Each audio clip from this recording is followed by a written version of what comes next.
बाँके बैजनाथ गाउँपालिका वडा नम्बर 3 ले पोषण कार्यक्रममा आबद्ध किसानले उत्पादन गरेको कृषि उपजको बजारीकरणका लागि साप्ताहिक हाट बजार सञ्चालनमा ल्याइएको वडा अध्यक्ष निखिल बैगारले जानकारी दिनुभयो। बैजनाथ गाउँपालिका भित्र रहेका आम किसानहरूले उत्पादन गरेका वस्तुहरू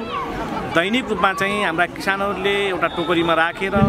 बजारसम्म चाहिँ जाने वातावरण अन्त्य गर्नका निमित्त चाहिँ हामीले विशेष गरेर यो कार्यक्रम सञ्चालन गरेका छौँ। घर पाएक ठाउँमा हाट बजार सञ्चालन भएपछि आफ्नो करेसा बारीमा फलेका जुनसुकै तरकारी तथा फलफूल किनबेचका लागि धेरै सहज हुने स्थानीय कृषक पूर्णिमा साई बताउनुहुन्छ। पहिला अब तरकारीहरू भएपछि पनि त्यतिकै कुहिएर जान्थ्यो, अब अहिले साधन पाइएको छ, हाट बजार पनि खुलेको छ, ल्याउनलाई सजिलो भयो आफूलाई। यसै अवसरमा तरकारी ओसार पसारका लागि 3 पाङ्ग्रे पाइडल रिक्सा समेत 10 जना कृषकहरूलाई वितरण गरिएको छ। रिक्सा पाएपछि स्थानीय कृषक सबिना चौधरी खुसी व्यक्त गर्दै आफ्नो उत्पादन टोकरीमा राखेर बेच्नुपर्ने बाध्यताको अन्त्य भएको बताउनुभयो। रिक्साले आफ्नो कृषि उत्पादनलाई बजारीकरण गर्न सजिलो हुने उहाँको भनाइ थियो।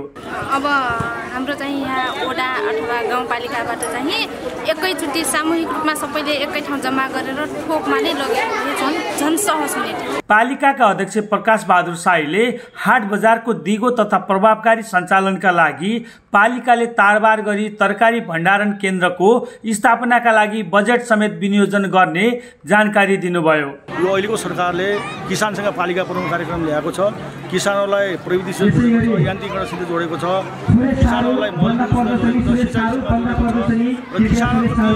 गर्दै गर्दा उहाँले उत्पादन गरेका चिजलाई पनि हामीले चाहिँ व्यवस्थित ढङ्गमा बजारीकरण गर्नुपर्छ भन्ने यो हाट बजारको जिम्मेवारी चाहिँ हामीले चाहिँ सञ्चालन गर्न ल्याइरहेका छौँ। बी ग्रुपका कार्यकारी निर्देशक डम्बर सुनारले बी ग्रुपले केयर नेपाल र आइडी नेपालको आर्थिक सहयोगमा बाँकेका 5 पालिका बैजनाथ, खजुरा, डुडुवा, जानकी र राप्ती सोनारी गाउँपालिकामा पोषण कार्यक्रम सञ्चालन गरिएको जानकारी दिनुभयो। यो संस्थाले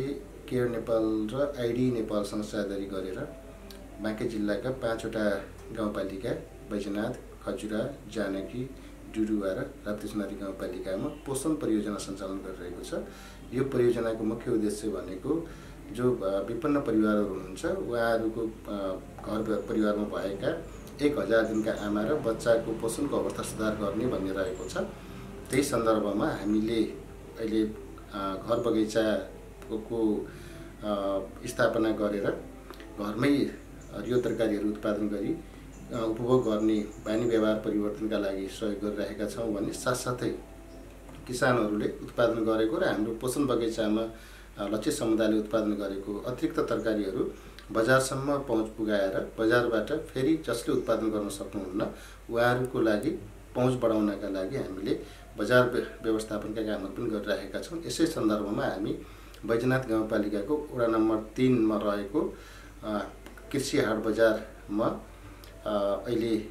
यो कृषि हाट बजारलाई प्रवर्धन गर्नका लागि केही सहयोगहरू गरेका छौँ, जस अन्तर्गत हामीले केही किसानहरूलाई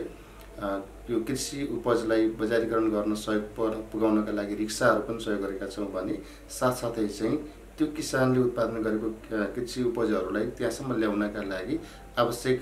ज्ञान सिप प्रविधिको कुराहरू र त्यहाँको नवयुग सहकारी संस्था छ, त्यो सहकारी संस्थालाई आवश्यक प्राविधिक सहयोगहरू पनि गरिरहेका छौँ। हाम्रो यो परियोजना अन्तर्गत हामीले चाहिँ 5 वटा पालिकामा 500 को दरले गरेर 2500 घर परिवारलाई समेटेका छौँ र ती 2500 घर परिवारलाई हामीले किसान कार्ड भन्ने एउटा उहाँहरूलाई चाहिँ यो कृषिसँग सम्बन्धित क्रियाकलापहरू गर्नको लागि पोषण बगैँचा स्थापना गर्नको लागि किसान कार्ड भनेर उपलब्ध गराएको छौँ र त्यो किसान कार्ड मार्फत चाहिँ उहाँहरूले नजिकको पाएक पर्ने एग्रोभेटहरूबाट आवश्यक बिउ बिजनहरू ल्याउनुहुन्छ। साथसाथै चाहिँ हाम्रो फिल्डमा काम गर्ने प्राविधिक साथीहरू पनि हुनुहुन्छ, उहाँहरूले त्यसमा प्राविधिक सहयोग उपलब्ध गराउनुहुन्छ र त्यसपछि उहाँहरूले आफ्नो पोषण बगैँचामा घरमा चाहिने पोषिलो खानेकुराहरू मुख्य गरिकन अब यो विषादी रहित तरकारीहरू उत्पादन गर्ने, त्यसपछि रासायनिक मल रहित तरकारीहरू उत्पादन गर्ने कुरामा चाहिँ हामीले बढी सहयोग गर्न खोजिरहेका छौँ र त्यसलाई प्रवर्धन गर्न हाम्रो सहयोग भइरहेको छ र त्यही कुरालाई चाहिँ अब जसको